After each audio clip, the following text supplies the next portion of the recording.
Clip చూసారు కదా. అసలు బిగ్ బాస్ హౌస్లో మనుషులకి బదులుగా జంతువుల్ని పంపించినట్టుంది ఈ సీజన్లో అయితే. కనీసం జంతువులతో కంపేర్ చేస్తే జంతువులే సిగ్గుపడేలా ఉన్నారు. వీళ్ళంతా ఘోరంగా ఎలా ఆడుతున్నారు గేమ్ నాకు అర్థం అవ్వట్లేదు.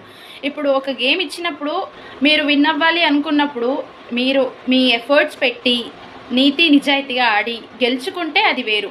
కుక్కల్లక్క మీద పడిపోయి అసలు ఒకళ్ళనొకళ్ళు కొట్టేసుకొని పృథ్వీ అయితే అమ్మాయిలని ప్రేరణ యష్మిని ఎంత దారుణంగా హోల్డ్ చేశాడంటే తన చేతుల్లో. ఆ అమ్మాయి ప్రేరణ అరుస్తూనే ఉంది, వదులు పృథ్వీ వదులు పృథ్వీ, ఎక్కడ ముట్టుకుంటున్నాడు చూడు, ఎక్కడ పట్టుకుంటున్నాడు చూడు అని చెప్పేసి. అయినా కూడా పృథ్వీ వినిపించుకోవట్లేదు.